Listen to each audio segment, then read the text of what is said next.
rang 4, ions et solutions ioniques. Premièrement, qu'observe-t-on lorsqu'on ajoute quelques gouttes de soude à une solution qui contient des ions cuivre, des ions zinc, des ions fer 2, des ions fer 3? Eh bien, dans tous les cas, on va obtenir des précipités. On obtient des précipités. Un précipité est un solide en suspension dans un liquide. On peut écrire, même si la question n'est pas posée, les équations des réactions qui conduisent à la formation de ces précipités.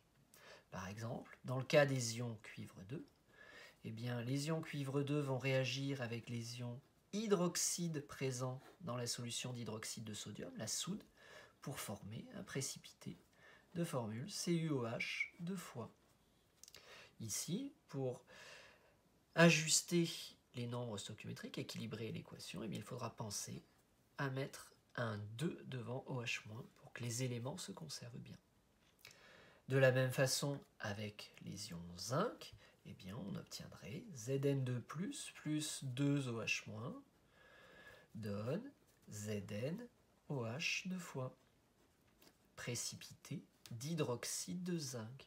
Avec les ions fer 2, Fe2+, plus 2OH- donne FeOH 2 fois.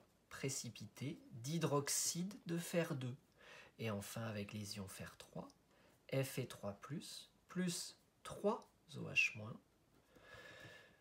qui donne FeOH 3 fois. Précipité d'hydroxyde de fer 3. Le premier précipité est bleu, le second blanc, le troisième vert et le quatrième orangé.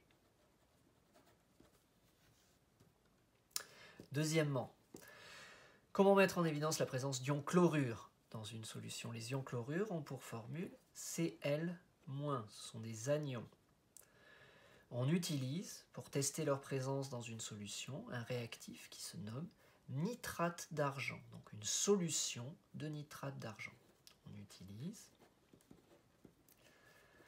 une solution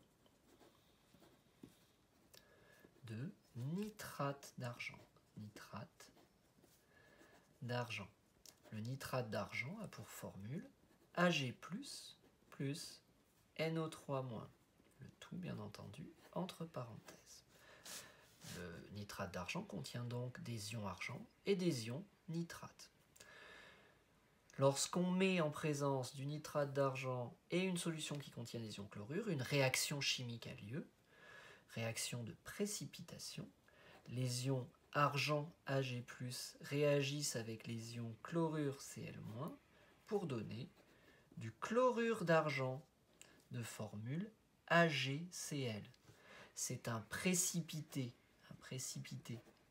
qui est blanc, un solide donc, et ce solide a la propriété de noircir à la lumière. Noircir à la lumière.